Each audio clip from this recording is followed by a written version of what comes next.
This is Spam Jam Podcast by First Line Software. Hello everyone, and welcome to Spam Jam Executive Edition. My name is Vladimir, I'm your host, and today we are with our CEO, Nick. Hi, Nick. Hey, Vladimir. How is it going? Good. How are you today? Thank you for inviting me. It's an exciting opportunity to talk to you guys, everybody.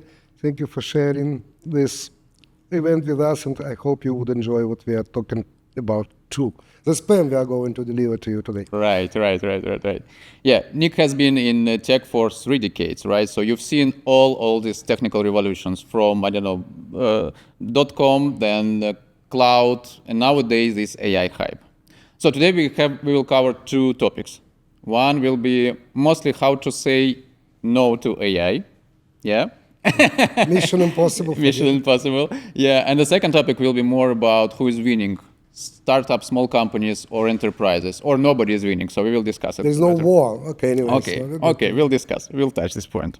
So let's start with the first topic. Mm-hmm. And since you've seen multiple of these tech revolutions, yeah, what is such a special in current AI hype or wave, or how to call it better? First of all, I appreciate your compliment. You consider me too young, because I've seen the move from mainframes to PCs way before the internet and dot boom and everything else. And I can tell you that the biggest difference today is the speed, the pace, how AI actually penetrates and in effect conquers the world. In the past, people wouldn't realize even what happened. I remember the first usage of email was for academic world, and some people who had access to that considered that helpful and would use it for communication. But nobody would expect that without an email, you almost have no identity in the world.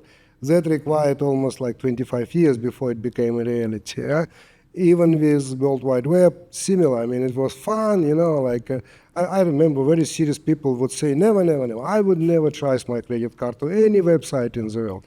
And Bill Gates would say, forget about that, that's bullshit, it's not interesting. And now that's, the internet is just like something. Yeah. And then what happened? On the contrary, 2 years ago, the appearance of OpenAI with all that real, was shocking. The revolution was shocking.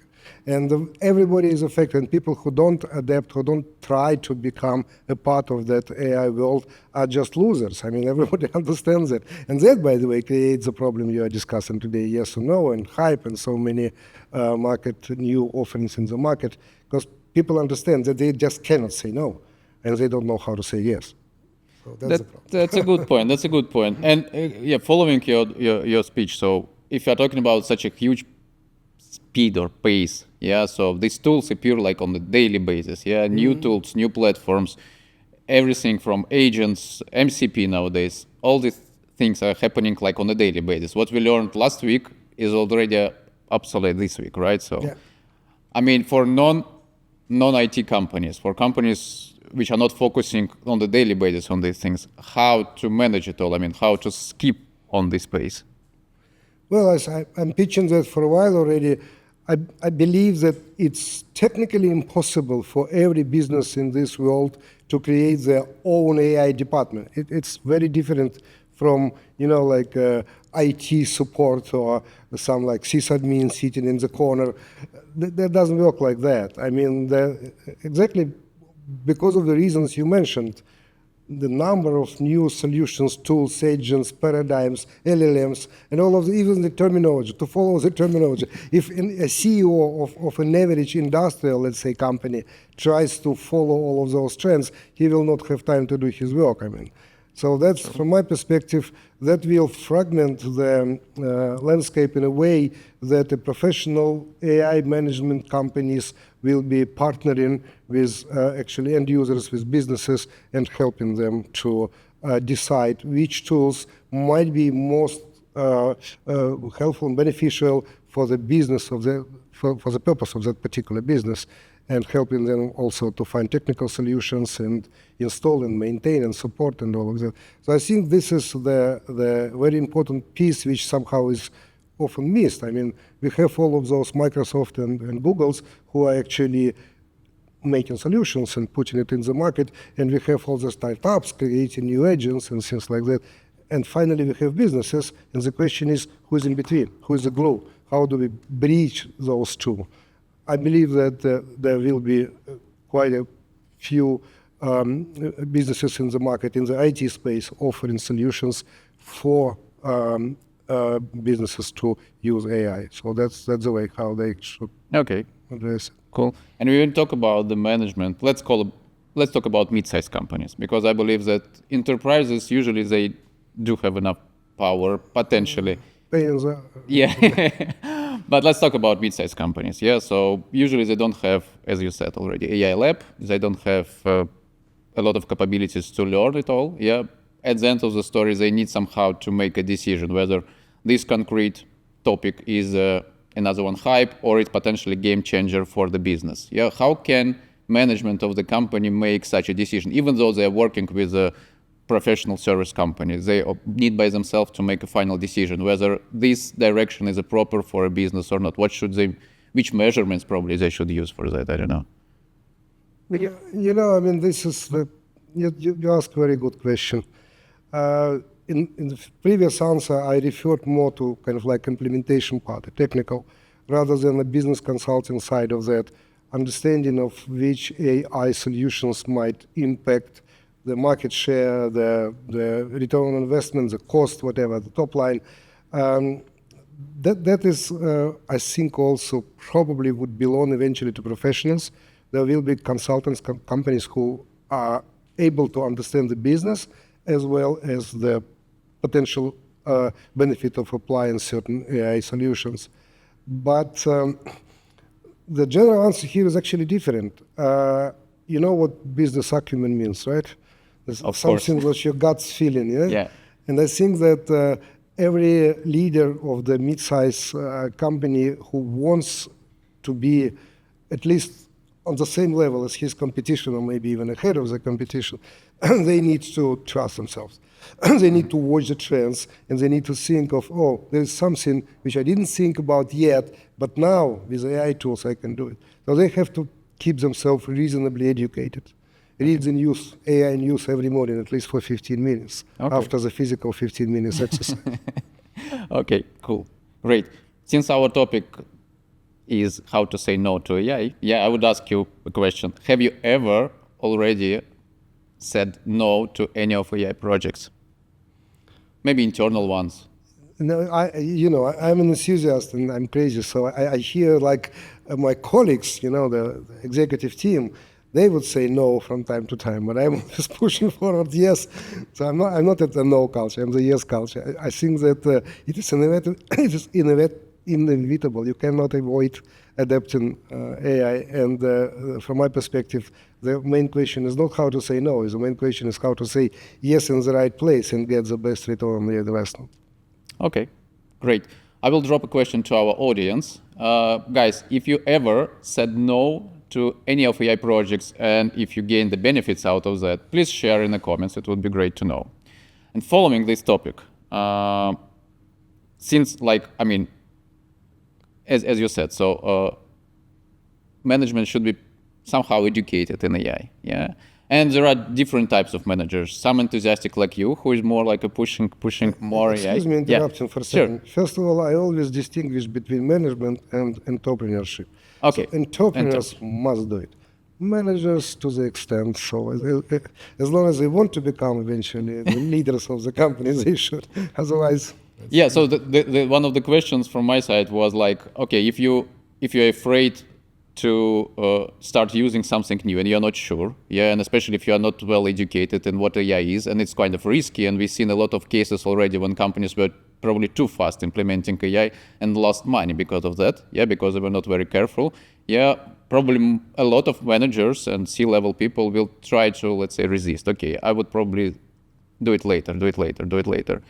What's your impression? Is it, I know already probably an answer, but still, is it the right way to keep companies safe?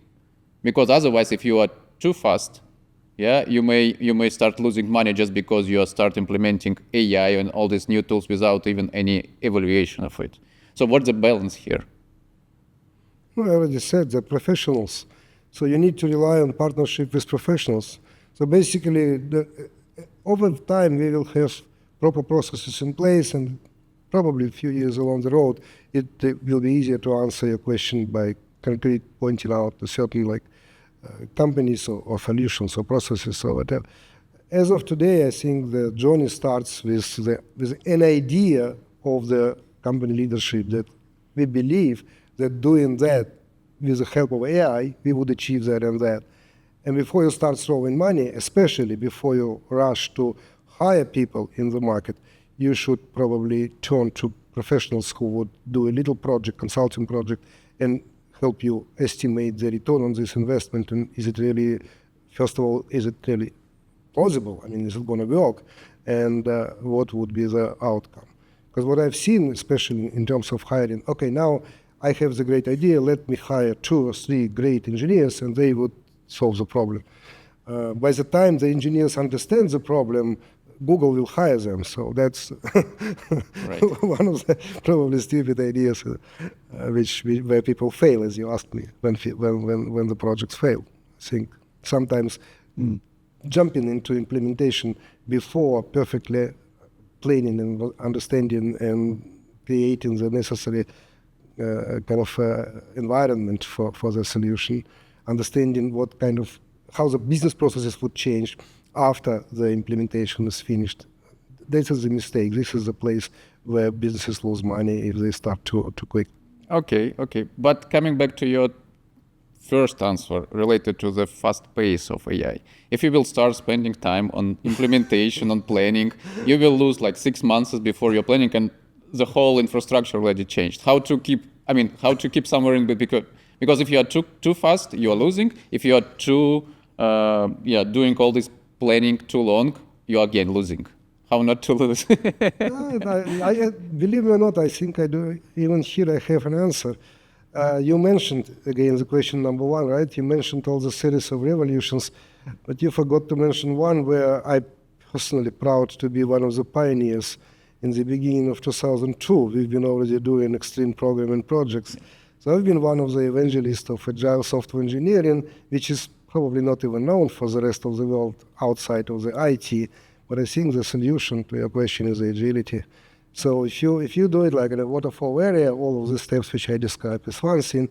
But if you do quick prototyping and act as a really a agile, like we do it in agile software engineering, that might be a way to meet or face this challenge which you just mentioned. Okay, so it will be a new era of agile AI. I already vote for AAI. It has to be. It must be agile AI. Because with the speed of AI, you cannot be slow and, like a mastodon, like a oil tanker. Right. Okay, so let's try to look at 2030, 2035. Yeah, 5 years ahead. Don't do it.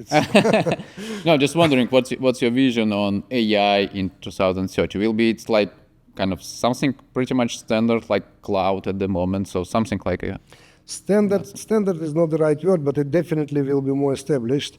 There will be all the necessary regulatory acts, and the governments and the businesses will learn how to do it. A lot of these issues of how do we protect the risks, how we evaluate even the risks of doing something also will be formalized in a better way. And last but not least, what is important, most of the so-called AI experts today being hunted by the giants are actually just software engineers or programmers yesterday. They were never trained, they were not educated, they don't know. They pick it up as we go. Right. And in 5 years from now, I'm sure that the universities, the best universities in the world, will start training people. So the labor market also will be better prepared to actually help approach this the new world of AI. That's from the technology. Talking about technology position, technology positioning, if you will. If you talk about general life, I'm even scared. I'm not a science fiction writer. but it's really scary. I mean, I think that the way how people start thinking, even me, I mean, I cannot, please don't tell it to anybody, but I cannot live a day without ChatGPT. I always consult for this and that reason. You know, I mean, I have questions, and it's so convenient to get kind of looks like professional answers. Of course, you have to be doubtful, but still. And just thinking about my children who will be also doing ChatGPT instead of doing their homework, and so on and so forth. How that would impact the world in 5 years, I don't even dare to think of, not to mention to predict. Yeah, one keynote speaker on our event we've been like a couple of days ago said that the world going to be changed because previously it was important how much do you know by yourself, and with AI it would be important not how much do you know, because knowledge is available, but the question will be how good you can prompt to get a proper response. Do you agree with that? Almost. I actually love it. I mean, if I were given a chance for my second life, I would definitely become a prompt engineer, because I believe I can do it very nicely, correcting and things like that. But why I say almost is because once you do a proper prompt and you get your piece of knowledge, the most important is how you apply it, how to use it.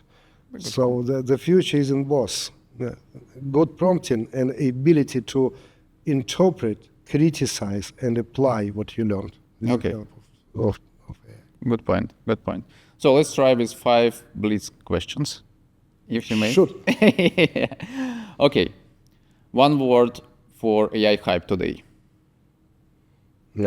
Exciting. Okay. Data or intuition, what will drive decision making? Oh my God. You know what? Can I say more than one word? Definitely. Information is a mother of intuition. Okay. Which means that the properly structured data helps the intuition. Okay. It's not either it's or. Not either or. Okay. Good point. First question before approving AI funding. Oh, ROI, return on investment. Did you estimate what you get from that? Okay. Build in-house or with partners? Partners, for sure. Okay. Yes or no, AI should replace strategic decision making? Never. Never. We just talked a few seconds ago about that. Yeah. You use AI to educate yourself, to find information, to compare, but any decisions, strategic decisions, hopefully will stay in the human hands. In human intelligence. For quite a while. Okay, great. So we covered the first topic, how to say no to AI. I suppose we covered even more than this topic. All right. Thank you very much, Nick. Thank you for a great conversation. And thank you all for joining our special edition Spam Jam. If you have any thoughts related to all the topics we discussed today, please share it in the comments. And of course, stay with us, subscribe to our social media, and you will see new episodes quite soon. And I apologize for too much spam, so please make sure. It was cool. Thank you. Okay. Easy. This is Spam Jam Podcast by First Line Software.